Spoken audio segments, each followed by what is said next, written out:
Welcome to the All Things Nintendo podcast. I'm Brian Shea from Game Informer, and this is a weekly podcast to discuss all the biggest news and games from the world of Nintendo.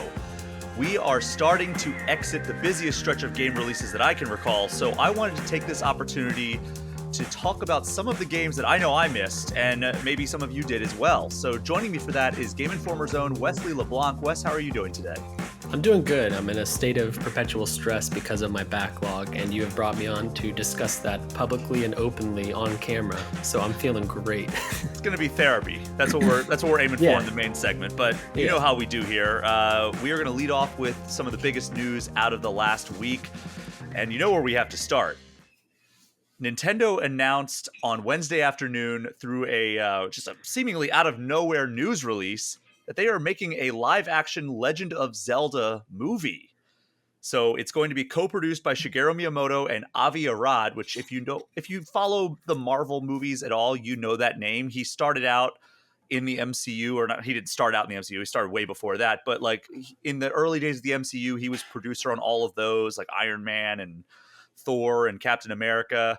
But he's produced almost every Spider-Man movie, or at least produced, sometimes executive produced, every single Spider-Man movie, whether that was the Tobey Maguire trilogy. I believe he was on the Amazing Spider-Man movies with Andrew Garfield. He's done both the Spider-Verse movies, and I believe he has also produced all of the Tom Holland Spider-Man movies. He also produced Uncharted, and he is producing the Borderlands movie that is apparently releasing in 2024. Now that the actor strike is over, maybe some of these dates will actually stick. Yeah, I think so. So he has quite the extensive production credits there in his filmography. We also learned it's going to be directed by Wes Ball, who is the director of the Maze Runner series, which I have not seen a second of. I could not even tell you who is in those movies. I saw the first one. He's also directing Kingdom of the Planet of the Apes, which from my understanding is going to kick off another trilogy of Planet of the Apes movies, which... God, what was his name? The guy who did the Batman, Matt Reeves. He did the original trilogy. Secretly, like one of the best modern blockbuster trilogies, for sure. I remember seeing the first one and absolutely loving it and being like, this is one of the greatest like action sci-fi movies I've ever seen.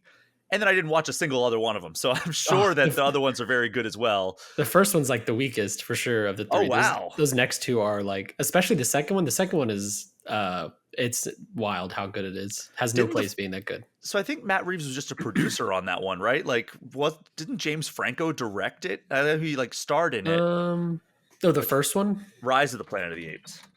Let's see. I can't recall. On Wikipedia now.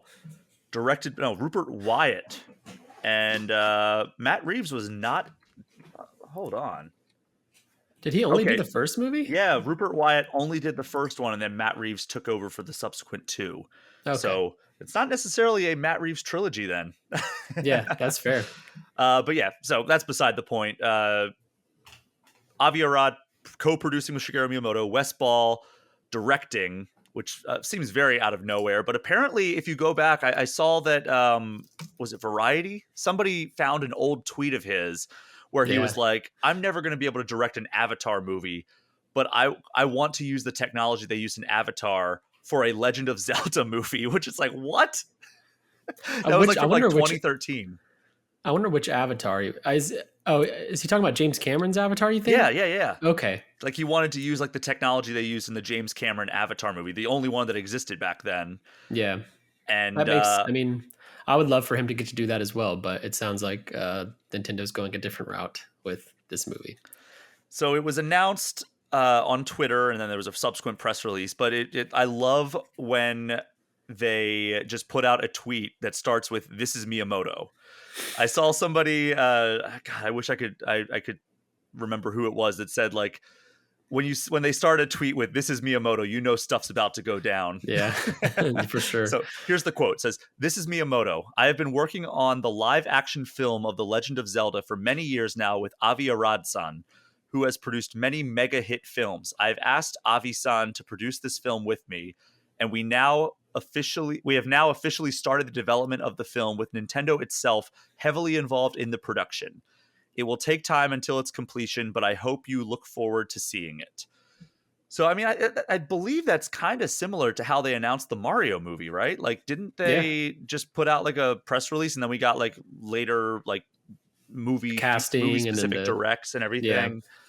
Um, Weirdly though, I don't. Maybe I'm misremembering, but I don't remember them being so forward with the people behind the scenes on that movie with Mario. Whereas this one, they're like right off the rip. They're here's our producer, here's our director, which is interesting because I honestly couldn't tell you the directors of the Super Mario movie, which is kind of lame because they did a very good job. But mhm. um, it's an interesting approach, especially because Avi Arad is. You named some great movies he's produced, but he is probably like a 50-50 track record. He's also Oh yeah, done Morbius and Venom and that really bad Scarlett Johansson Ghost in the Shell. they And basically just have like he's one of Sony's go-to producers. yeah, And that, which, by the way, that's one we did not touch on is that it is being developed in cooperation with Sony. So it's Nintendo Pictures and Sony, with Sony doing the distribution, but Nintendo apparently is going to be financing more than 50%. So they're going to be the majority financier. still pretty funny that Sony is helping them. Meanwhile, Sony has a Call of Duty bundle that is helping Xbox for their PlayStation 5. The lines are crossing, finally. Yeah, we're crossing the streams here, Yeah. which, by the way, new Ghostbusters trailer looks great. Oh yeah, Frozen Empire. I still Frozen haven't seen Afterlife, but I'm not the biggest Ghostbusters fan. I like the original, but I don't I understand watched how the it's become first a. two religiously when I was a kid. Like I would go over to my aunt and uncle's house and just turn on. Usually it was Ghostbusters too, but I've seen the first one probably more than 10 times in my life as well. I did see the Afterlife in theaters and very emotional. I got Mm, emotional near the end, especially as somebody who grew up with the originals. Very, very good movie. I'm excited that it's launching a new series, a new franchise. And Frozen Empire looks great. Amazing mhm. trailer. Excited to look at that. We just go off on tangents. That's what we're doing here today. Um, so I asked Miyamoto about this was back in April when I got to sit down with him and Koji Kondo after the premiere of the Super Mario Brothers movie. And I asked him, like, this is how I closed out my interview, was like, are there any additional Nintendo franchises you think would be good fits for movie adaptations? And we got a typical, like, I don't want to announce anything right now, but like, Mhm. it was, there, I don't know, maybe there's something here. Quote, you probably know that we have Nintendo Pictures now as a group. Whenever we create games, that's one form of content. And when we create animation, that's another form of content. And we want to continue to expand the amount of content that we can produce. In terms of announcing or sharing anything, I try to hold off until there's something really good and enjoyable. So there's probably nothing to announce in the near future. So I ask you to put all your focus on this movie currently. And then he laughed because he's just a joyful man.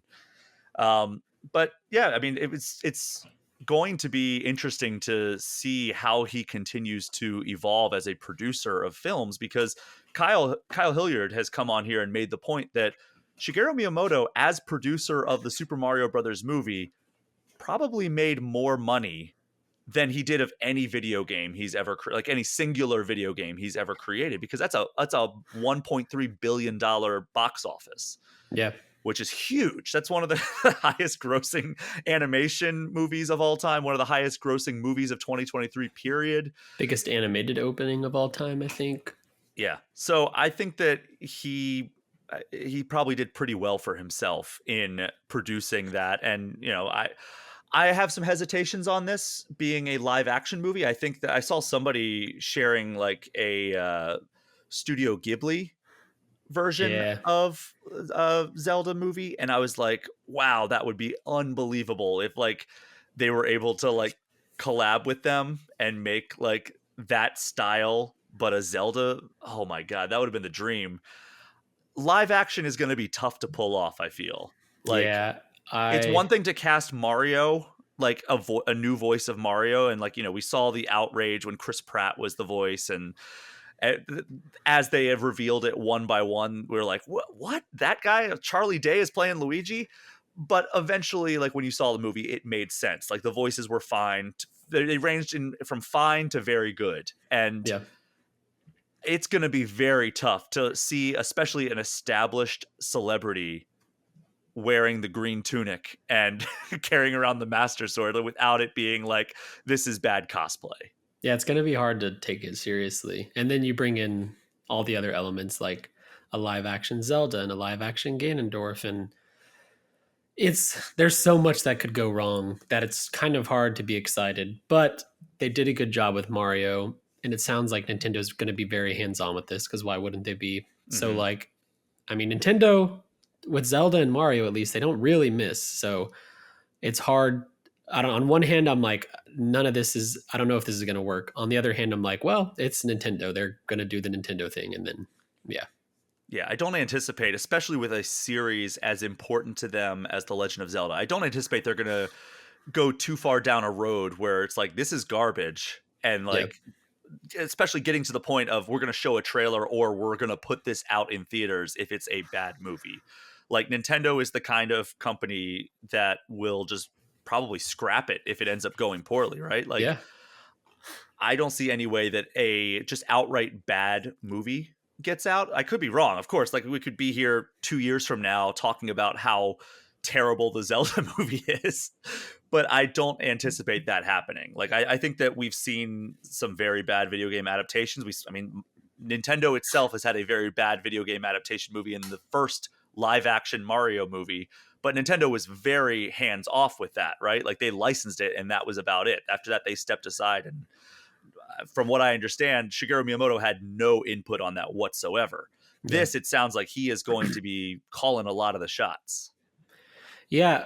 I'm curious. Like, you've probably played more Zeldas than me because there's a few blank spots in my Zelda history. But like, what when you saw this news, what was the immediate like? Please adapt this storyline. Like, don't mess this up. Just do this storyline, and you'll be good. Well, Like, what popped into your head? you're pulling the rug out for me a little bit because that is going to be a question that we talk about a little bit later in the show. Whoops. Um, but there are definitely ones that I would like to see adapted, but I don't know if they're going to go to the adaptation route. I think they're going to Hmm. take the lore.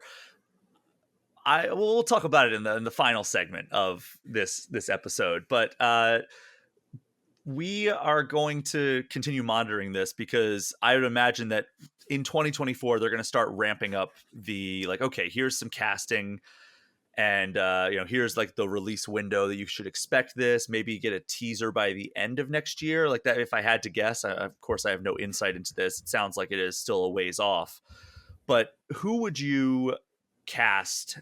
Link, I think, is a very difficult character to cast. Yeah. Zelda and Ganondorf, much less difficult, I think. I think if you just do like a big muscular actor as Ganondorf, you're gonna do okay. Vin So Diesel. who do you see as Gan? I mean, I honestly, that was where my head went. I was like, all right, you could do Vin like and Vin Dom. Diesel or like Jason Momoa or somebody like that. John Yeah. Cena. Oh god. I mean, hey, I love Peacemaker. I think Oh Peacemaker was incredible. John Cena did a great job. I think that also was buoyed by his comedy chops, which yes. would not Yeah. necessarily come in handy with Ganondorf.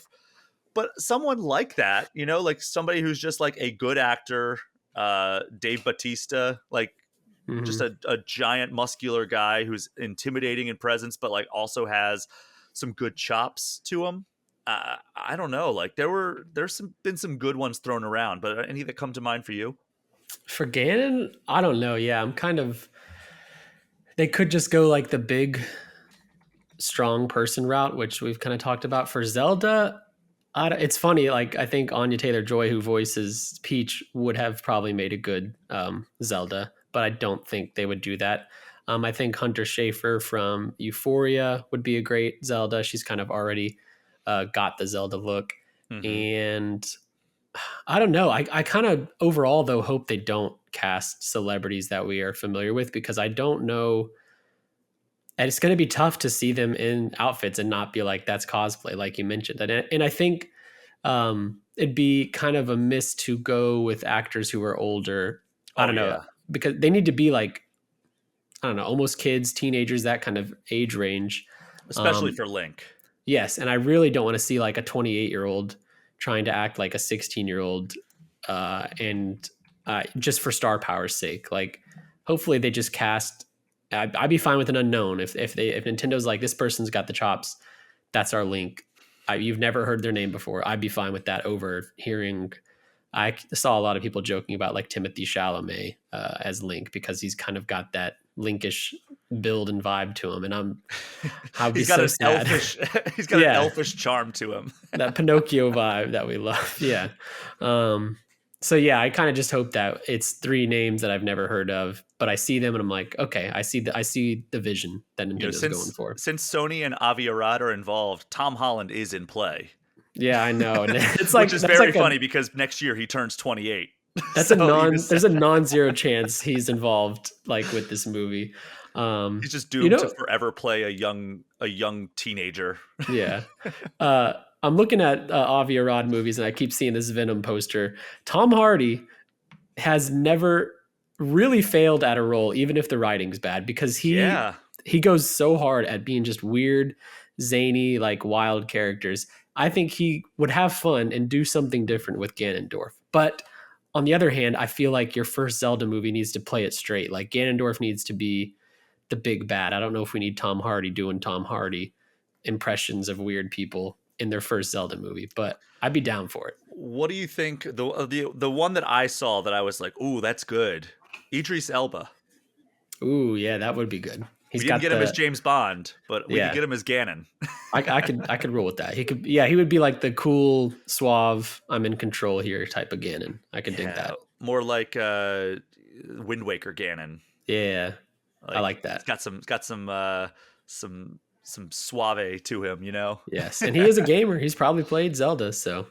Oh, yeah, that's a good point. I mean, he knows it. But do you think we get like a human, like actual actor Ganon, like a real live action Ganon, or do you think they go CGI with it?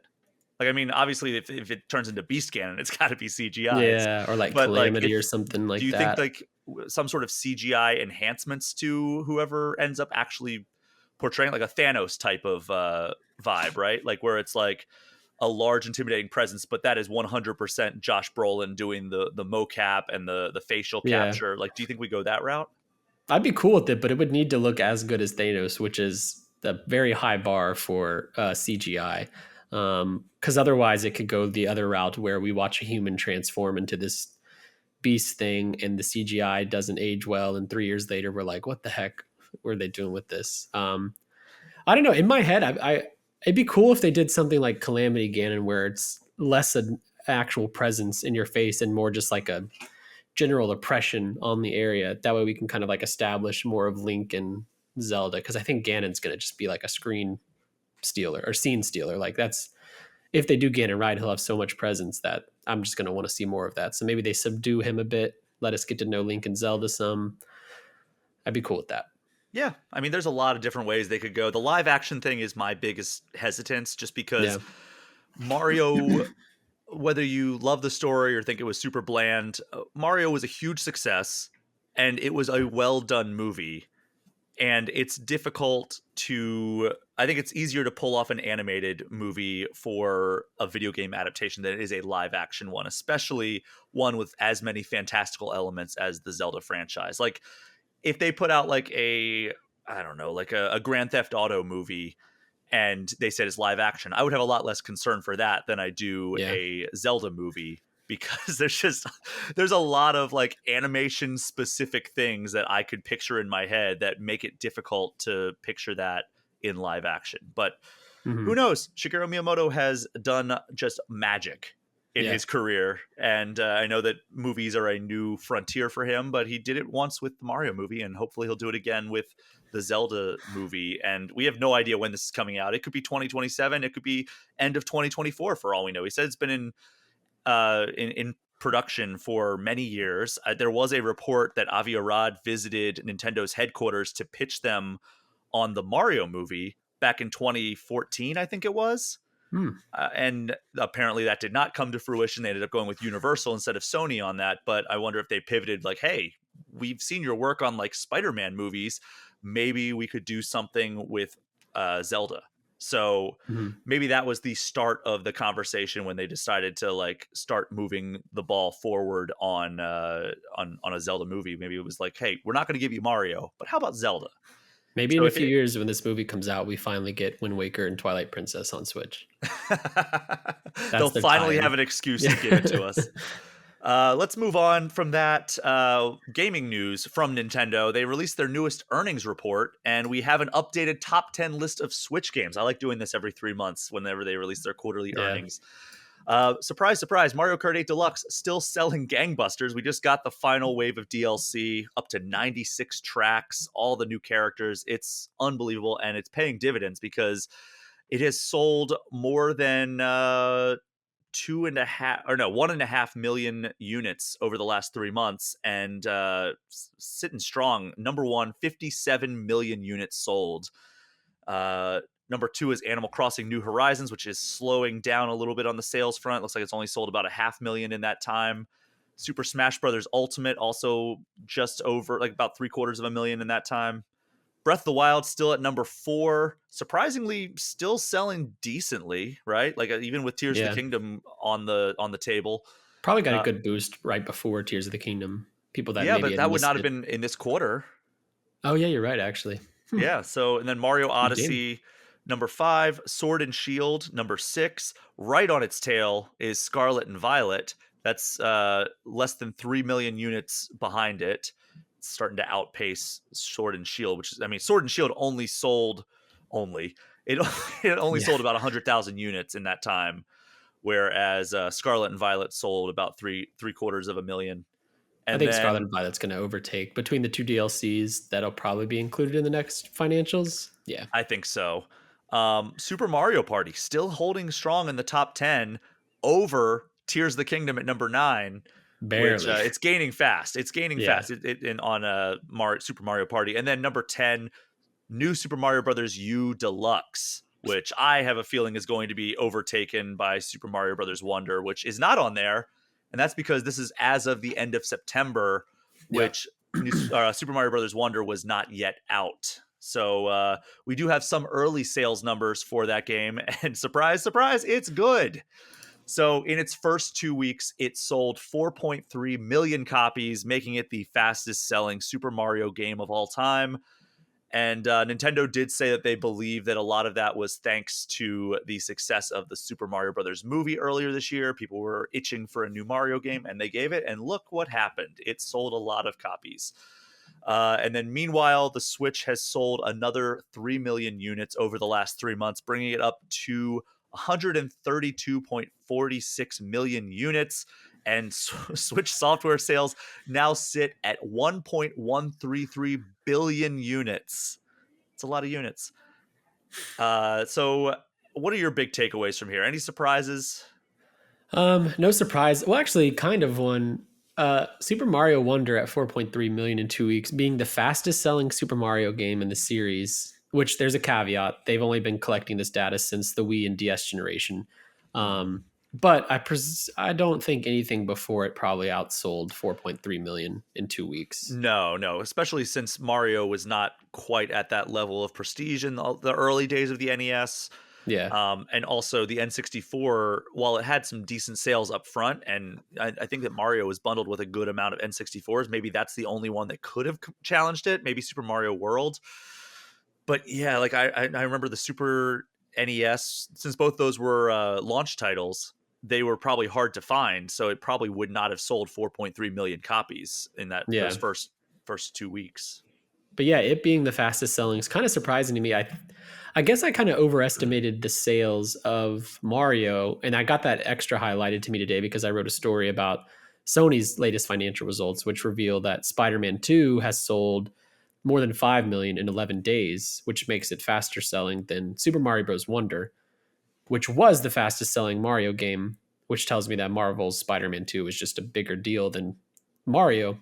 But like on a pop culture level, I would have guessed that Mario would sell better than pretty much anything. But it seems at this pace, like I think Zelda is more of a cash cow than Mario is lately. And I don't know if maybe it's a 2D Mario thing or something, but and these numbers are great. I don't know. They seemed smaller than Mario's zeitgeist in pop culture would suggest. Well, just for comparison, The Legend of Zelda Tears of the Kingdom sold over 10 million units in the first 3 days.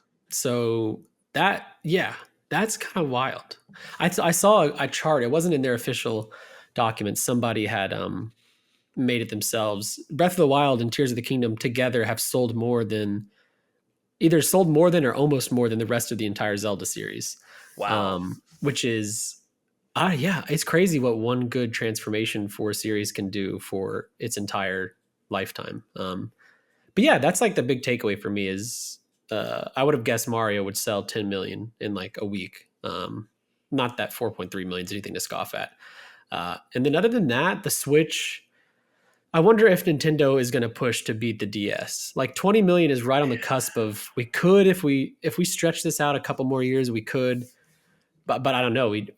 All signs point to new gen hardware coming next year, which will slow down Switch sales. So Well, Nintendo has been pushing out a lot of bundles lately. I think that's mhm. probably with like they probably see that and they're probably thinking like it might be a little out of reach given like the timeline that they are probably going to be releasing a successor to the Switch. But maybe they're like, let's just put out some bundles for the holiday season and really go for it. I don't know if 20 million is going to be possible, but hey, they just sold 3 million in 3 months.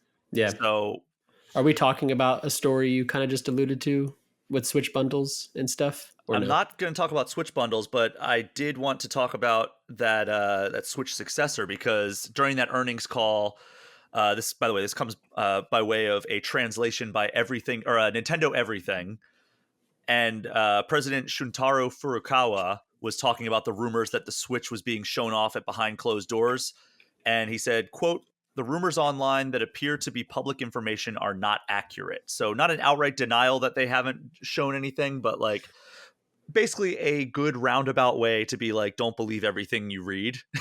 Well, I don't believe him for 1 second. Yeah, because they obviously want to keep the ball rolling. And Yes. I firmly believe that we're going to, this time next year, we are either going to be on the cusp of a new Nintendo console or talking about a new Nintendo console that we are playing currently. For sure. Like, and he had.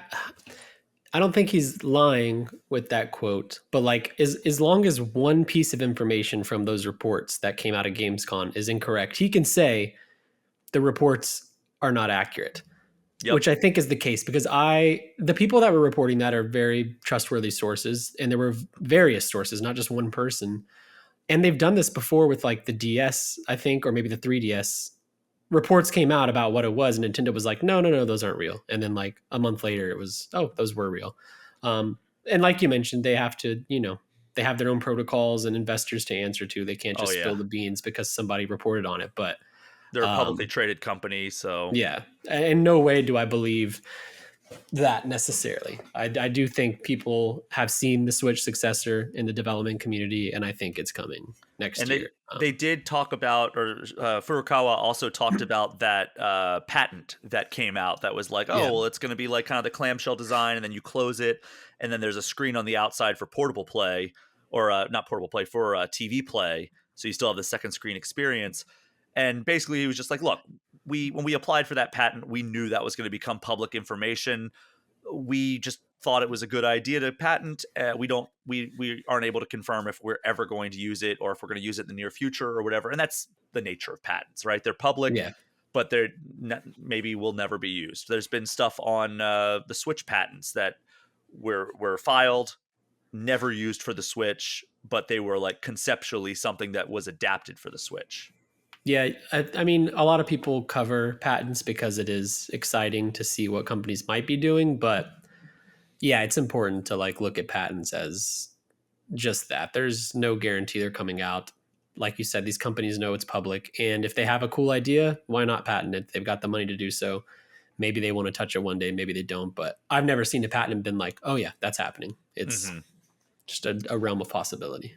And just closing out here, we did talk a little bit about the bundles, and you brought up, there were some that I did not put on the rundown here, but we hit the Smash Brothers one.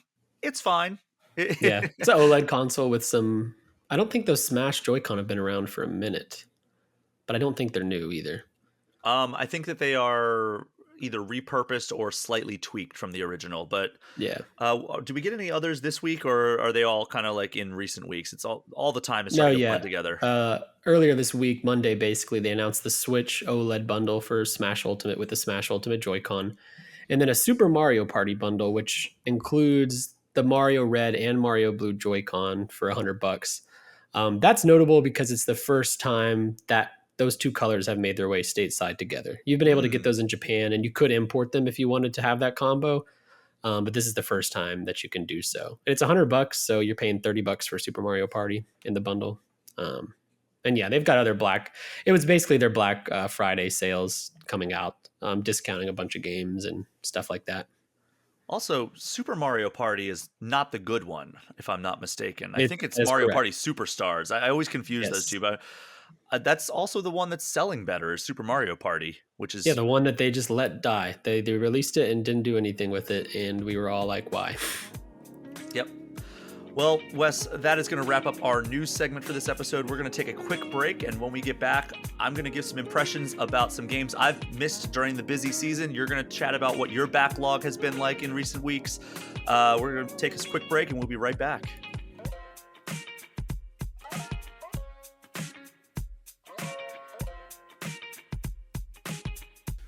After the absolute onslaught of video games that have hit over the last 60 or so days, I hope you will forgive me for missing a few exciting releases, but we're going to try to do our best and hit several of them in this segment, chat about some of the games I've been spending my evenings catching up with over the last few days. So, Wes, I have, 6 games that I'm going to give some very brief thoughts on.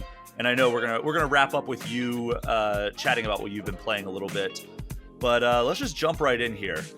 First one I have spent a little bit of time with is Nickelodeon All-Star Brawl 2, and this is a game that I believe I've talked about on this podcast before, and I don't have a whole lot more to share about this. Besides, I have played the Switch version, and I do enjoy the combat. I think they've done a great job fixing a lot of like the complaints that I had about the original Nickelodeon All-Star Brawl.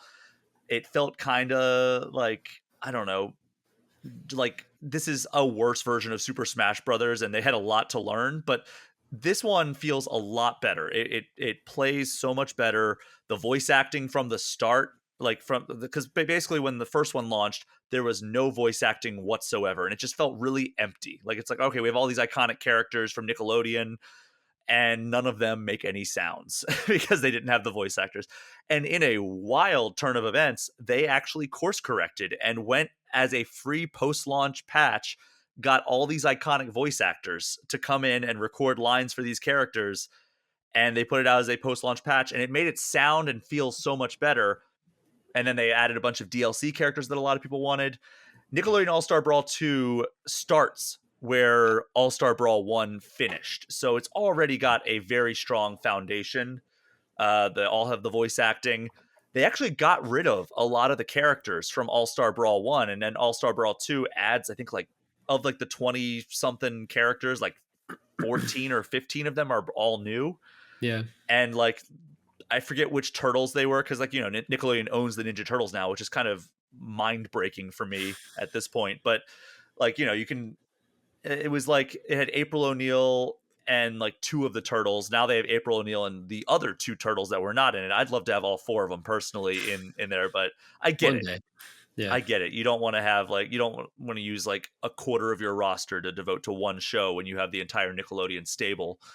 But the combat, the fighting, it's a platform fighter like Super Smash Brothers. In case people have not played this game, it feels very good. There's a new slime meter that you can use to when it fills up a quarter of it, you can power. It's 3 meters, right? One will allow you to supercharge one of your specials. The other one I think allows you to parry, and then the third one lets you do a cinematic kind of ultimate move that's character specific, but it's not a one-hit KO unless you're the characters have high damage. And there's also a roguelite campaign, which I'm excited about. I'm the most excited about that one. I've played a little bit of it, and it's nice because as you go through, you unlock new characters. You start out as just SpongeBob, and you're fighting minions of other shows. So you start off fighting jellyfish, and then by the third stage, you're fighting Jellyfish and Foot Ninjas from Ninja Turtles, and then other minions that aren't even playable in the main roster start showing up. So that's kind of neat that they pull from all these the different universes that they have. And then there's boss battles in there. But as you progress, you unlock new characters to play as. You unlock power-ups. Like I had one where it was like any projectile explodes on impact and it causes 5 extra damage, which is very powerful. And then if you die, some of those carry over to the next run, while other power-ups have to be repurchased as you go. So it is nice in that way. I like that a lot. My big problem with this is I was playing the Switch version. Yeah, I've And seen the videos. that's the one that applies to the people listening to this podcast. And I started it up and I was like, oh, okay, did my Switch freeze? And no, it was just sitting on a black screen load for probably about 30 seconds before the menu even loaded.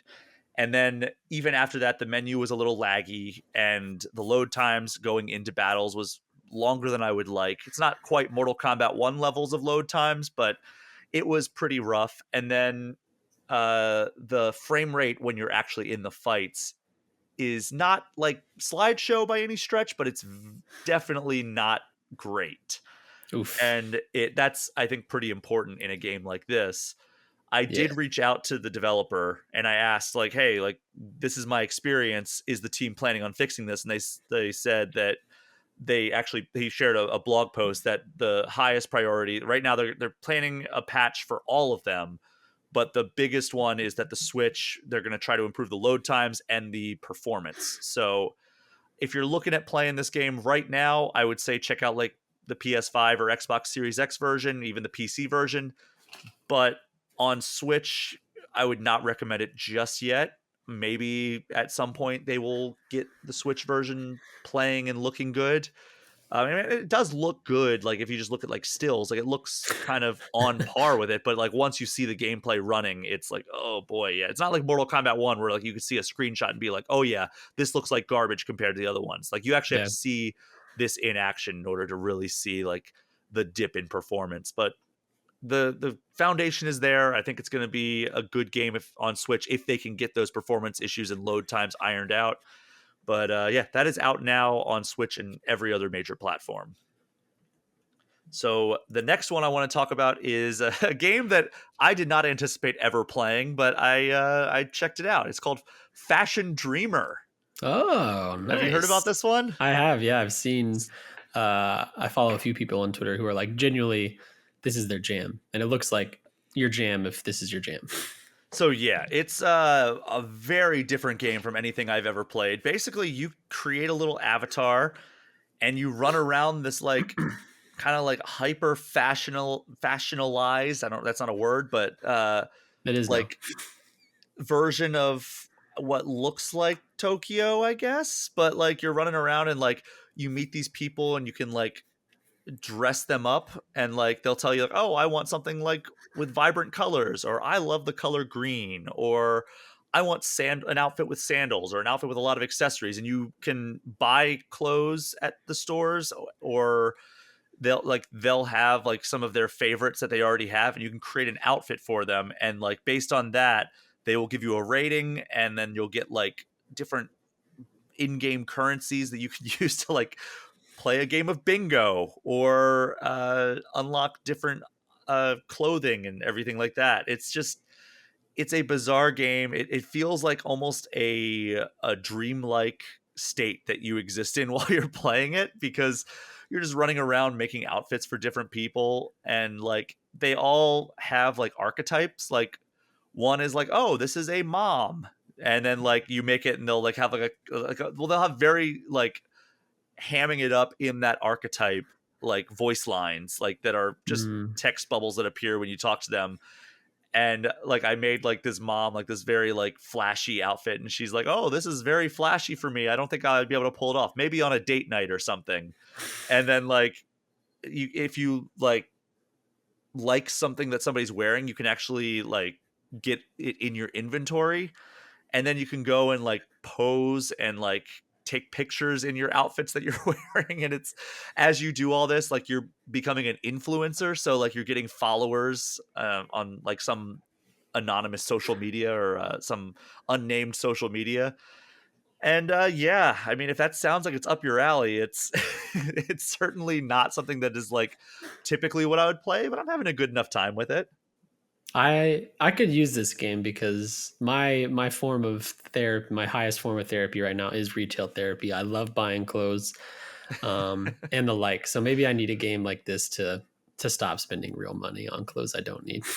This was the game that also, while I was at PAX West, I tried it out, and the voice line or the dialogue box that popped up with one of the people just had me blankly staring at the screen for 30 seconds, where I found this young girl and she goes, I just learned that the moon is waning. Is the earth waning too? And I just stared at the screen and thought about that for about 30 seconds on the crowded show floor of PAX West. Do you answer? Does it have? Do you No, then you Oh, just go and okay. create an outfit for her. It's like Nice little I never thought about existentialist yeah, game. the earth is waning. That was something I did not expect in a game about dressing up anime characters and becoming an Yeah. influencer. But yeah, that is out now on Switch. Another game that I checked out is Thirsty Suitors. Ooh. Now, I think you checked this out at Summer Game Fest, right? Yeah, and I'm actually about 2 to 3 hours in it as well. Oh, great. So I'll Yeah. let you talk about this. I mean, I'll give you the rundown where basically you play a character, a woman who has recently gone through a breakup and returning to her hometown. And I'm pretty early in, but like the first thing you do essentially after like answering like some questions about like your personality and like your dating life is and you do this while you're skateboarding through like a like her subconscious for some reason. And but you go to a diner and you encounter a man who was like your ex-boyfriend from third grade, Yeah. and you proceed to have a turn-based combat with him that is representing a kind of an argument or a dialogue or some sort of like he's hitting on you and you're trying to fend off his advances and like trying to deflect or like catch him off guard, and like you have to defeat him in turn-based combat slash defeat his advances because he is a thirsty suitor of yours after he finds out that you are single now. And it's wild, man. Like Yeah. I don't It's know. it's an eclectic mix of stuff. It's clearly inspired by Persona. Like you at the beginning when you do that little subconscious quiz thing, you get like a I forget what they call it, but basically like a uh, guiding light maybe. I don't know. I got the star, which means I'm like um very outwardly talkative and like exposed to people and that kind of stuff. Um and that kind of guides your like character archetype. And then yeah, you it's 1/3 a game where you skate around and do tricks on a very rudimentary system. It's not too intense and Yeah, it's it's not fine. Tony Hawk. No, I'm not like the biggest fan of the skating, but you don't have to do it. You can skip it or just it's how you get around town. It's 1/3 combat, which, as you mentioned, is turn based with what's the game series that does it? I know Sea of Stars recently did it, but like you do button presses during Super Mario combat. RPG does Yes, it. Lost Odyssey yes, does it. yeah, and they're pretty simple, but it kind of keeps combat a little more hands on than a traditional turn based. If turn based usually turns you off, and then the other third is a cooking game where you do prompted button presses, cooking with your mom to impress her because your mom is a tough cookie to crack. You have a tough relationship with her, and she's kind of not judgmental, but like wants what's best for you and doesn't know if you're doing those things. And so while you're cooking, you're trying to impress her and like grow that relationship now that you're back in town. Meanwhile, you have a great relationship with your dad. You're kind of definitely like a daddy's girl type of character. And yeah, your goal is to basically come into contact with all your exes and reevaluate how not great of a person you, Jala, has been towards them. And that's kind of like the journey is okay, maybe the issue with these relationships I've been in that didn't work out might have been me and trying to find out what I did wrong in those relationships. And it's really fun. It's quirky. I think it's short because I'm 2 hours in and it already says I'm 33% of the way done. So Mm. 6 to 7 hours. Um, It's but it's it fun. almost reminds me like part Persona, as you mentioned, Yeah. part Catherine. If you've ever played Yes. Catherine, Yeah. which is another game from Atlas, and then part Scott Pilgrim. Oh yeah, for sure. like with Anytime all you're the fighting X's X's, and you're yeah, fighting them. Yeah. So there's definitely, and then the skateboarding. I don't want to say part Tony Hawk just because it's skateboarding, but I can't think of an yeah. example to compare the skateboarding to, because It's it's I definitely not mean, on that level of. yeah, you're just using the left stick to do tricks, and then you can hold R2 to do other tricks. It's really your way of getting around, and you can also do tricks. And there's some challenges associated with that, but I really like it. It's one of my favorite indies of the year in a very crowded year, which is high praise for me. And it's an interesting look at like South Asian culture, which I'm Mhm. not familiar with as much because I am not South Asian. But it's fun, like diving into this family dynamic that's different, and cooking all these awesome recipes that I wish I could cook. And yeah, it's a good look at relationships in the 21st century and different family archetypes, and it's really pretty. It's a strange art design, like it's very It is. different, but I like it. It's kind of in a Scott Pilgrim-esque way. It's very loud and in your face, and I'm a big fan of it. It's one I'm going to finish before the end of the year for sure. Yeah, I'm having a great time with it as well. I'm very, like I said, pretty early on, definitely earlier than you. I haven't gotten to any of the cooking stuff yet. But yeah, it's available now on Switch and other platforms. And then let's bring one that is that's a brand new game that is using a whole bunch of novel concepts to a game that is from the, I mean, late 70s, early 80s, but has been remade for modern consoles, and that is Berzerk Recharged. Oh, nice! So I didn't know this, this was out. yes, this is from Atari, part of their Recharge series, where they take kind of like their older games and remake them, but also keep like a lot of the sensibilities of the original. They just recently acquired the Berserk IP. I think that was Yeah, only like this 2 or 3 months ago, right? That they did year. that. So this is this is pretty fast moving, and I'm mixed on this because Berserk is one of my favorite like old school, like very old school, before I was born, old school arcade games. I used to play it all the time with my dad. We had a kind of an arcade machine in our house that had like a whole bunch of games on it and everything, and Berserk was one of them. And we would play each other back and forth, and like I would get home from school and I'd play it and I'd beat his high score, and he'd come home from work and I'd tell him I'd beat his high score, and he would like change out of his work clothes and then come back down and start trying to beat my high score, and it became like a really fun like back and forth between us. And I was really excited for this because like, I love that game. I have a lot of nostalgia for it, but while it plays well, like there's some cool power-ups they've added that weren't in the original. There's like a dash version or a dash move that you can do in this. There's a health bar now, whereas before it was one hit KOs. I think Ooh. there's something lost in the Mm, modernization of this game. The soundtrack is good, but the original game, I think there was something to its minimalism. Like yeah, all you heard were the robot voices saying catch the intruder, catch the humanoid, and then you just hear the sounds of laser beams, right? That's all you heard. There was something hypnotic about it. This has kind of like the adrenaline pumping, like kind of EDM music, yeah, and I like that on its own, but in the context of this game, I don't know how much I love. They also got rid of the robot voices, which I really miss because there was something great about that. And I looked in the audio options. I didn't see a way to turn it on, or like I would have loved it if that was just like an optional thing, right? Like yeah. have robots just telling you that. And there's multiplayer in this, which is great. The biggest thing that I don't like about this game is the modern art style. The Hmm. original was just like kind of like, single color pixel characters as they go throughout the world, and it was one hit KO. All you heard were the laser beams and the robots talking, and even if you ran into walls you died. Like it was super hard. And now it definitely has the modernization of like you can run into walls, you can use the walls for cover. The By default you have a health bar which takes multiple hits, and there's the power ups and everything. So it kind of feels sanitized. Like the art style just does not click with me at all. Like the little guy that runs around that you're controlling, just he looks like I don't even know what to describe him as. Like he looks like a little like ranger, and I don't Yeah, like it. Like I wanted to see it just like a I don't know. I feel like it would have been better off if they kept like more of a rudimentary art style than what we got, which feels kind of like one of those like shovelware indie titles that you would see pop up on Steam and be like, okay, this is like a ripoff of this game.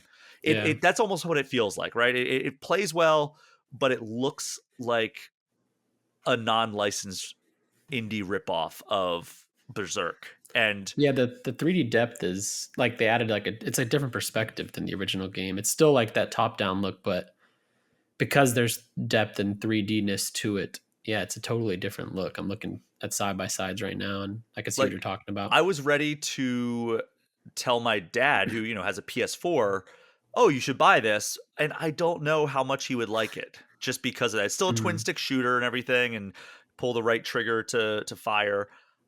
I just maybe I'll bring my Switch next time I see my parents. I think it's going to be over Christmas, and see what he thinks as somebody who had played Berserk back in the early 80s before I was born. And I grew up with it, obviously playing with my family, but like, I don't know. I'm mixed on this one because the gameplay feels good. Some of the power ups are fun. Some of the optional missions that you can do on the side, they're fun. And I just don't like the presentation at all of this one. But Yeah, it's tough to bring back something so rooted in nostalgia because it's 30, 40 years old and try to modernize it. It doesn't seem to go too well too often.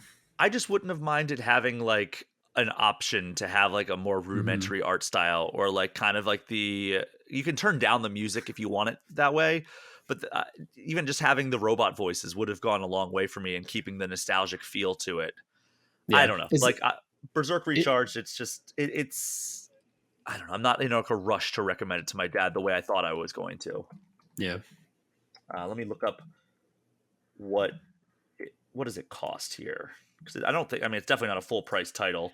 It's only $10 on Steam, so I'm assuming it's the same Mm. price on eShop. So if you want to check it out, if you have any memory of Berserk back in the day, then maybe this is something you want to check out. But I wasn't blown away by this one, is all I'll say.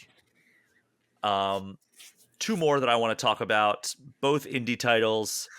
Number one, Cobalt Core. Have you heard about this one? I have not even heard of this game. No. This is an interesting one for me. So it's a space battling game, and you control a ship, and you build a deck of cards, and some of them have like, all right, you build up a shield. Other times you can see like an attack is incoming on the next turn. It's turn based, and you play a card that's going to have it so you move like 3 spaces to the right, so hopefully that'll avoid the incoming attack. Or if you think you can take the attack and like this attack will destroy the ship that you're fighting, then you can play this card that's going to like do 3 damage to the enemy or whatever, and like in turn you'll probably end up taking the attack. It's all about positioning, all about like using your cards that you have in your hand to do the most effective attack. You have a certain number of cards you can play per turn, and there's a story playing out with these characters on this ship as they're trying to just kind of escape and live. I think they're trying to escape like their planet that they were on, but it's it's a fun game. It's a game that I discovered while I was out at PAX West as well. And I went up to one of the booths and I talked to the PR person, and I was like, all right, what are like the 2 games I should check out? And it was this and Rift of the Necrodancer that I played. Mm. Yeah. And I love both of them. I'm glad that this game is finally on my actual Switch. And I could see myself pouring a lot of hours into this. I just haven't had time because I've been trying to check out so many different games. There's actually 3 other games that I have not had a chance to play yet that I wanted to include in this episode, and unfortunately, I just have not had time to get to them. But yeah, Cobalt Core, definitely one that I would say fans of deck builders, fans of turn-based RPGs would want to check out. It's a nice twist on combat in that way. But yeah, it's out now, and recommend checking it out. And then this last one, Wes, maybe you played this one because this is one that's been on the GI radar for a while. Dave the Diver. I haven't, but it's like high up on my list of indies to check out. So this recently came to Switch. It's been on Steam for most of this year. And our own editor in chief, Matt Miller, reviewed it for us. I think he gave it an 8.75 out of 10. It's one of the more exciting games of this ilk. And basically, it's a 2-part game, kind of like Thirsty Suitors is a 3-part game. This is a game of 2 halves here. For the first half, you're diving down under this underwater, and you're catching fish, collecting resources, and then you come up and you deliver your resources to the local sushi restaurant where you're waiting tables. There's a sushi chef that you are assisting, and it becomes like, it goes from like kind of an underwater exploration and combat game to a game where you are basically doing Diner Dash. If you ever played that game, you're kind of managing all the different patrons that are coming in the restaurant. You're having to, they place an order. You'll see like, this is what they ordered, and then like the sushi chef will be making it, and then as that pops up, you have to go over to the sushi chef, grab it, bring it to the person in time before like they get mad that they took so long. Some of them will also order drinks that you have to pour, and that's a little mini game where like you tilt the stick in the direction and you have to pour it to fill to a certain line, and the closer you get to the line, the more points you get. And as you explore underwater, you get like better weapons that you can use. Like you have a harpoon gun, and you have like starts off as a knife, but you can upgrade that to other weapons. Some of the fish will attack you. Like there's like a puffer fish. If you get too close, it'll hurt you. I haven't gotten deep enough that like there's like sharks or anything, but I would imagine like you're going to find like more dangerous water life as you go under deeper and deeper. I'm assuming I'll be able to upgrade my oxygen tank and everything, because right now my oxygen tank does not allow me to go all that deep. But I bet that like as I progress, I'm going to get upgrades to that just as I'm getting to the weapons. But I am loving this. I'm not quite as high as some people have been, where they're like, this is one of the best games of the year, but yeah, I was about to ask that. It could very well land on my top 10 by the time that I play a little bit more of it.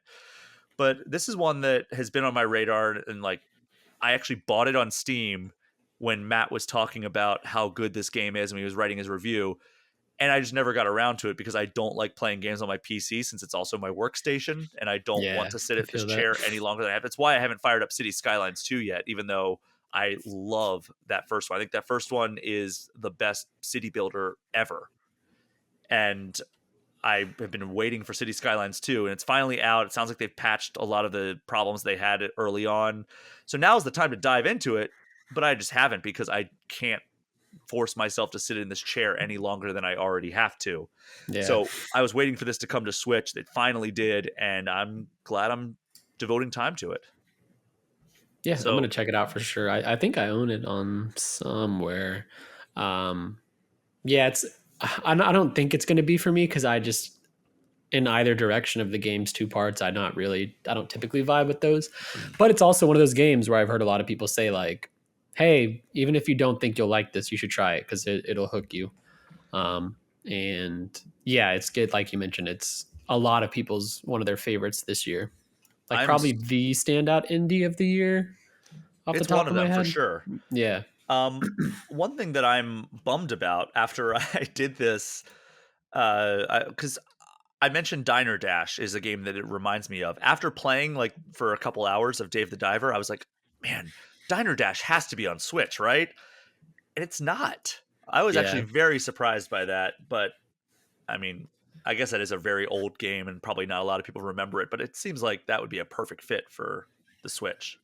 I wonder, it hasn't had anything in a while, has it? I think maybe it had a mobile title a few years back, but like before that, it was like the most recent release was like Xbox Live Arcade, which is where I fell in love with it. Was like back in the Xbox 360 days when Xbox Live Arcade was like brand new. Diner Dash was like one of the first big hits, and I was like, okay, this rules. And yeah, I don't know. Dave the Diver is maybe my favorite it's definitely my favorite out of the list that I went over. But Thirsty Suitors is also one that I'm very much enjoying. Cobalt Core, oh god, yeah, I forgot about that. That's my top 3. I don't know what order. It probably goes Dave the Diver, Cobalt Core, then Thirsty Suitors as my top 3. But Wes, what have you been playing? Oh gosh, so much, too much. My current, I am not the kind of person like everything you just described there like stresses me out. Playing 6 different games, just dipping in and dipping out is tough for me, because I, for whatever reason, force myself to finish games, even if I'm like not vibing with it. I used to be that way, and I finally had a paradigm shift in my mind, because I used to do a thing every year, or at least for like 2 years. Andrew Reiner and I, former editor-in-chief of Game Informer, Andrew Reiner, we would do not a competition, but like we would publish articles at the end of the year, how many games we finished.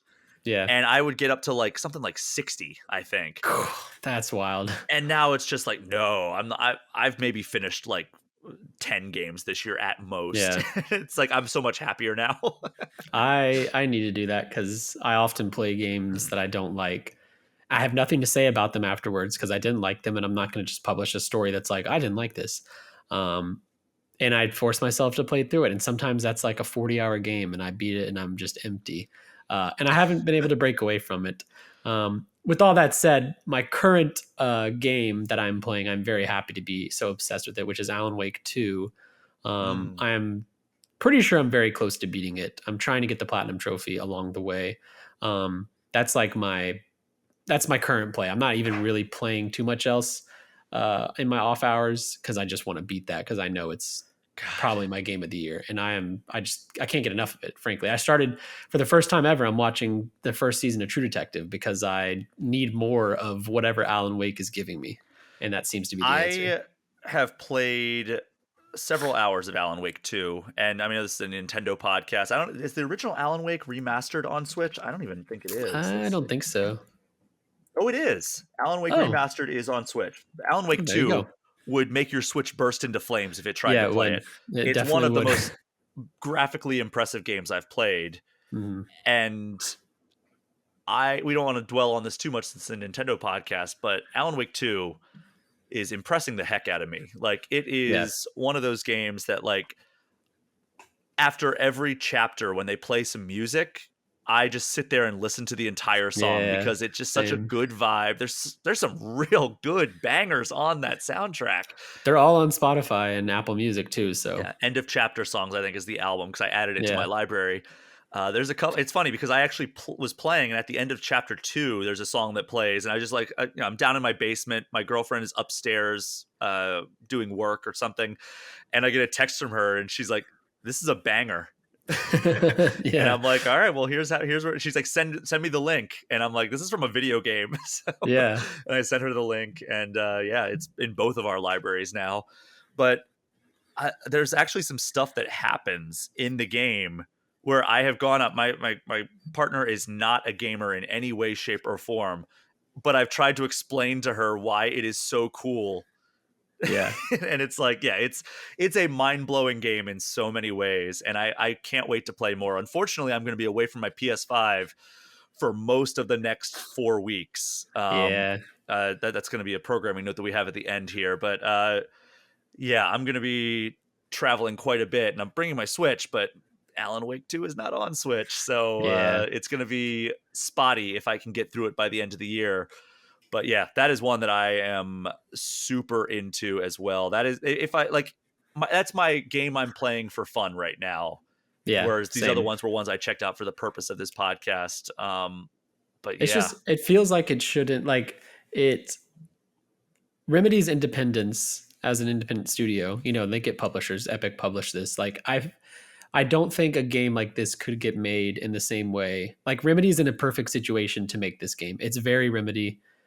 A lot of publishers would probably be like, what are you guys doing? We can't do this. This is supposed to be a AAA survival horror. You can't be doing this. But they did it. And I'm so happy because it's just blowing. And I haven't played Alan Wake 1. I looked up, our great summary on Game Informer. So the fact that it's working for me, I think speaks even more to it. I will say the one thing that makes me laugh is I've spent a good amount of time with Sam Lake. Like between interviews, between visiting Remedy out in Finland. I consider him a friend at this point, probably. So to see him, and I know that everybody knows his face as the face of Max Payne, and to see, but still, regardless of that, to see his face in the game and a voice that is not Sam Lake's voice coming out of it, it trips me up every single time. Even if it is the voice of Max Payne and everybody expects that voice who does not know him personally, it is a trip to me every last time to see Sam Lake and not hear Sam Lake voice come out of him. Nice. Little humble brag. Friends with not Sam meant Lake. To be a humble brag. It's just something that trips me up every single time I turn on Alan Wake 2 and I see Sam Lake's character and have a different voice come out of him. That happens to me too when I see Hideo Kojima in games because me and him are best Yeah, buds. best And friends. yeah. But Wes, we're gonna take our final break of this episode. When we get back, we're gonna do 2 different recurring segments to wrap up the show. We will be right back.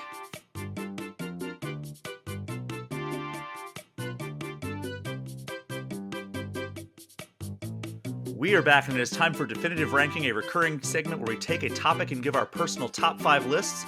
Since this episode was kind of about the recent games that we missed and we're playing catch up on, Wes, I want to get your top 5 games from 2023 that you wish you had more time to devote to. So you know the drill. Start at 5, count it down to 1. Give me a sentence about each. My number 5 is Star Ocean, the remake that just came out. That's a good one. I don't know anything about Star Ocean, but it looks gorgeous, and it's like a sci-fi JRPG, and I love that combo.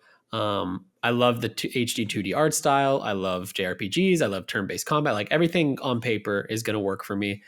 It's just one of the many casualties of 2023 where I have not had the time. And admittedly, it's a recent release, so like I'm not beating myself up too bad, but I know, and you'll hear why whenever I list these other games, that I'm not going to get to it for a while, and it makes me sad because like I'm going to try to dip in because I'm gonna. It's one of those games I want to see. Does it have the chops to be somewhere on one of my lists or something like that in our issue? Anything like that.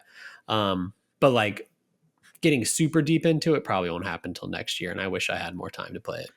That is an honorable mention for me because it was not on my radar at all, and then it came out, and the reviews are just glowing. Yeah, and I believe our own Kyle Hilliard is playing through it right now, and he's saying it's a pretty good one. So yeah. I do have it on Switch, and like I said, I'm going to be traveling quite a bit, so I might try to fire it up at one point, but we'll see. Yeah. But yeah, number 4. My number 4, Armored Core 6. I kind of already know I'm going to love this game. It's just, it's a risk to my life right now because I know if I start it, as I mentioned before, I'm going to have to beat it. And I've got other things that really need to take priority over it. But I can't wait. I've got buddies who are like my Souls-like buddies, and they were obsessed with this game, beat it 3 times to get like the true ending and all that. And everything they've said and everything I've read about this game indicates to me I'm going to love it. So at this point, I'm ignoring it because it is a risk to the rest of my plans for this year. Yeah, Armored Core is not really up my alleys too much, but that is one that I wish I had time to check out, but just so many games. Yeah. My number 3 is, so now we're in the realm of I'm going to play a good chunk of these more before the year's up. Super Mario Wonder. I have played a good bit of it, and like I definitely have an opinion on it, and I thoroughly love it. It's a very, very great game. I just want to beat it, and I'm trying to 100% it as I go, which slows progress a bit. But it deserves it. Like I'm fine with doing that. I enjoy spending an hour trying to 100% this handful of levels in front of me and get all the flower coins and the wonder seeds. It's been a blast to play. So I know I love it. It's going to be in my top 10, even having not beaten it. Assuming, and everything I've read and hearing you talk about it indicates to me like the game's only it holds itself up through the entire experience. So I don't have to worry about the ending kind of sucking. But yeah, I want to play more of this, and I will. But right now it's not happening. Yeah, I mean, I fully support 100%ing that game. I think it's worth doing it, even if some of the final challenges are going to be very frustrating for you. Yes. There's only a couple things that I don't like about that game, but everything else is amazing. It's one of my favorite games of the year by far. There's my wife's been playing it on my Switch next to me while I play Alan Wake 2. So it's nice watching this very, very messed up, horrific stuff happen on screen. And then I just hear Luigi, because that's who she plays as, just constantly hopping and making his noise. But she was I think she's in like World 2 or 3, and she was stuck on a level, and I could hear the frustration. And she said she thinks it's probably the hardest level she's ever done in Mario. And I was like, oh, okay, well, just so you know, the final challenge in the game took our Nintendo expert here like hours to beat. And she got very sad. I saw my friend tagged me in a comedian, I believe it was Joe DeRosa, posted a rant about how much he loves Mario Wonder, but he thought that the Bull Rush level in World 1 was like the hardest level of all time, and I just commented like, "You're not going to You're done so. 100% this game. Yeah. Just wait till the Yeah. final challenge." Yeah. My number two, same story with Mario Wonder, is Tears of the Kingdom. I've got like 50 plus hours in it, so I know how I feel on it. But it's a game I want to take my time with, and I'm not trying to like rush to the end. For sure. Because it sounds like I could within 20 hours roll credits, but like Breath of the Wild, I want to roll credits when I feel satisfied with everything else I've done in Hyrule, which means, and that's how I've been playing it for these 50 hours. Just if I see something that catches my attention, I go check it out. And then I'm always bewildered by it. One of my favorite games of the year of this Switch generation. I can't wait to play more. I have a plane travel coming up, and I'm excited to play Zelda Uninterrupted for a bit on it. Yeah, I just upgraded my Switch's micro SD to 1 terabyte. So You're now gaming now. now I can just install everything and not have to worry. Because I had like Breath of the Wild that I like archived because I was like, all right, well, that's like one of the larger Nintendo first party games. So let me just archive that. I don't know when I'm going to go back to it, but I'm like, who cares? Install everything onto my Switch and just have like this massive library of games just in the palm of my hand. It's incredible. Yeah, it's awesome. The Switch rules. I'm curious to see how I would feel going back to Breath of the Wild after playing Tears of the Kingdom. Yeah, I wonder. I don't know. It's weird. I was thinking of like Marvel Spider-Man. I went back to Miles Morales and the first Spider-Man just to see how it felt, and they are a good bit noticeably slower compared to Marvel Spider-Man 2, just swinging around the city. So like I don't think I can go back to those unless I'm craving that story, but like 2 wins gameplay. I'm not sure how the that stories though. Yeah, they're great. The number one story I think is still my favorite. But yeah, I'm curious how Tears of the Kingdom compares to Breath of the Wild, because I don't, off the top of my head, it doesn't feel like it feels different other than the actual arm abilities.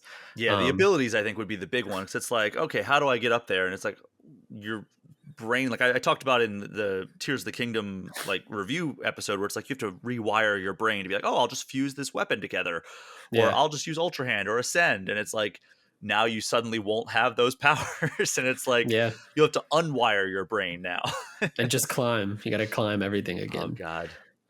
But yeah, Tears of the Kingdom rules. One of the best games of the year. Can't wait to play more. But yeah, my number one is a game that is my white whale of 2023, and it is Baldur's Gate 3. I know I'm gonna love it. I love D&D. I love everything I read about this game. It seems like kind of like Elden Ring or Breath of the Wild, like a once a year, maybe even couple of years moment in gaming where it just kind of takes over and it's all consuming and it looks awesome. But it's also a game that is like 140 hours long, or at best like 70 if you speed run it. And I don't want to do that because I know I'm going to lose myself to it. And I just, in 2023, like no shot. There was just no way I was going to be able to do it.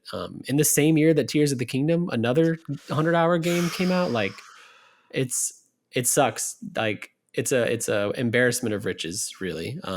I know I'm going to love it. I don't think I'm going to get to put in enough time to like have a voice on it this year. And I know I'm going to be one of those losers who next year is like, man, Baldur's Gate 3, that's a really good game. That would have been my game of the year, blah, blah, blah, which sucks. But such is life. I'm trying not to beat myself too much up over it. I'm going to play it over the holidays and probably just let it consume my life in the early months of 2024. But yeah, it is my 2023 white whale. Yeah, that's on my list as well. It's just such a massive RPG. I think I put in like 15 hours or so of it, and I love it. But it's just there's so many other games I need to check out. And I wish I had just like 2 weeks where I could do nothing but play video games, because this is what I would play. Cyberpunk 2077, Phantom Liberty, my number 5. It's hard for me to justify going back to a game that I liked okay back in 2020 when it came out, but obviously it had a lot of problems. Phantom Liberty fixes a lot of those problems and then some, with a whole new campaign and everything. And I know you liked it quite a bit. So that is number 5 for me. Number 4 is an RPG that I've heard nothing but great things about, Octopath Traveler 2. That's an honorable mention for me, yeah. Yeah, that's one that I would love to have time with. I liked the first one just fine. I didn't finish it, but I liked what I played of it. And I think there were a lot of really cool concepts at play. I'm hoping that they fixed a lot of the problems that Octopath 1 had, but I will never know probably. um, It's like an number 80-hour three, game. Yeah. number three, Resident Evil 4.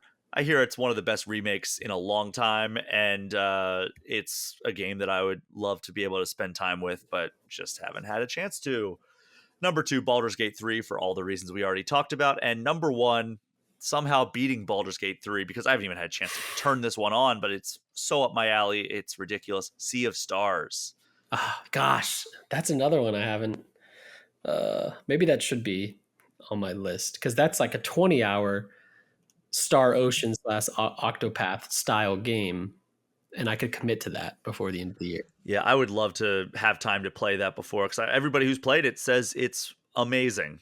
Yeah. And I really feel like I need to play some of it. So maybe I'll play some of that in my future travels. But Wes, we're going to end this episode with an update of a more recent, less commonly used segment here called Everybody Votes. And I asked the Twitter community about the Zelda movie, and I already alluded to what the question was. I asked, which storyline will the Zelda movie adapt? So the options I gave were Skyward Sword, Ocarina of Time, Breath of the Wild, or an all-original story. And first, let's hear your thoughts on this. I think of those. List them again. Skyward Sword, Ocarina of Time, Breath of the Wild, or an all-original story. What I want most is Majora's Mask, so I think I'll choose Ocarina out of yours.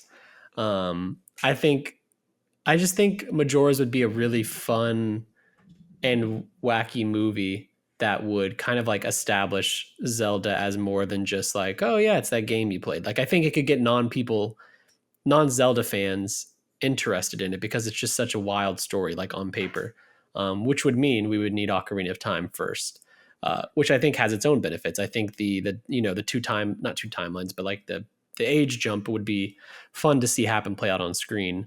But yeah, I don't know if they would touch that. That's like it might be a little too weird for the mainstream, right? Like, in terms of Majora's Mask.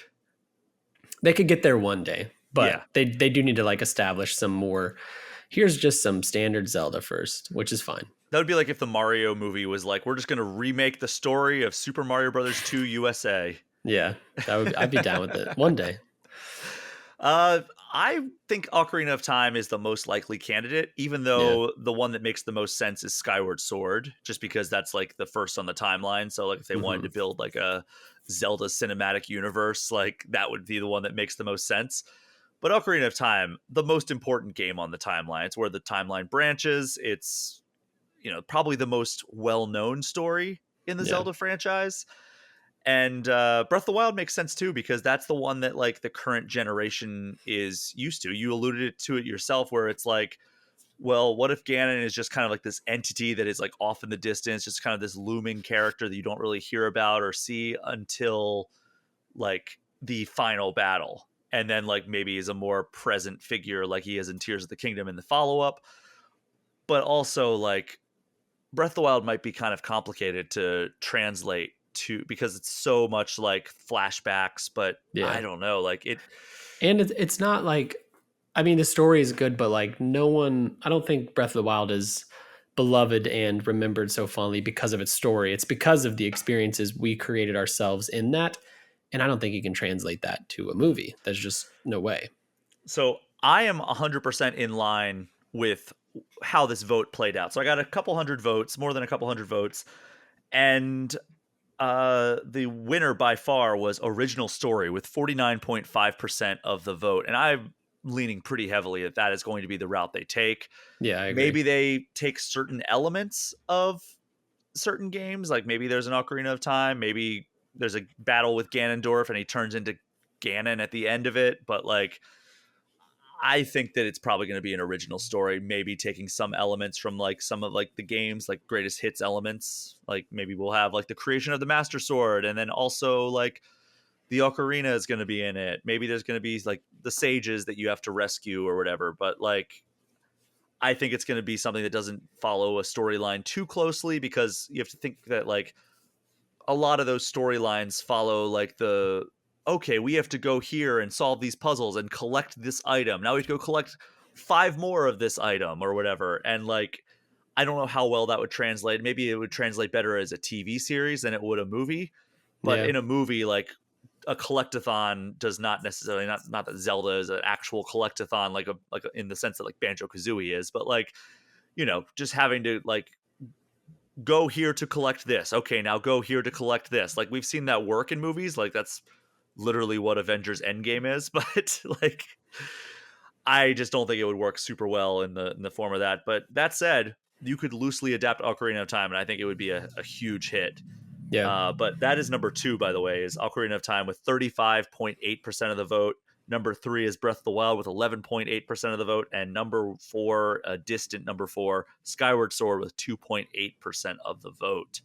Yeah, I mean, no Ganon in Skyward Sword is probably a tough sell for the first movie. And it is the first in like that, the timeline, but that's an easy prequel layup. Like, and movie studios love doing prequels and stuff. So like we could get 5-6 movies into this one day and they're like, we're going back to the beginning with Skyward Sword. And by that point, people are already bought into the franchise where it makes sense to not have a Ganon movie. Though, Demise is a pretty sweet setup for Ganon, So I can see it going either way, but yeah. It'd be like the Mario movie not having Bowser, though. Like what other villains are there for Mario, though? Yeah. So that's what I said though. Like that Majora's Mask would be like adapting Mario USA, which does not have Bowser, and it just has like all these weird enemies that you see very few of them ever again. Yeah. But yeah, that is this episode. Just a programming note for next week, and that is that I am going to be on vacation next week, so we are going to be pre-recording an episode of All Things Nintendo, and then actually going forward, there are going to be several pre-recorded episodes because I have a lot of travel going on in the next 3 to 4 weeks. But we're going to do our best to put together some amazing shows for you, some fun discussions, some fun topics. And of course, that's going to lead all into the typical end of year stuff that we've done in the past 2 years of this podcast's existence. So I hope you guys look forward to that. But as for right now, thanks for joining me for this episode, Wes. Yeah, thanks for having me on. It was a fun one. And thank you so much to everyone for listening. Do me a favor, if you haven't already, throw All Things Nintendo a 5-star review and hit that subscribe button. If you want to get any questions or comments in, you can get in touch with me at allthingsnintendo@GameInformer.com. You can also join the Game Informer community Discord, which is a perk for subscribing to our Twitch channel, even just for 1 month. Wes, let everyone know where they can find you online. You can find me on Twitter at LeBlancWes, and then Instagram and Threads and Blue Sky and all the other things at just Wesley LeBlanc. You can find my work on GameInformer.com, and you can hear my voice on podcasts and sometimes YouTube videos on Game Informer or YouTube.com/GameInformer. That is our show for this week. Thank you all again so much for listening. Take care. We will see you next time.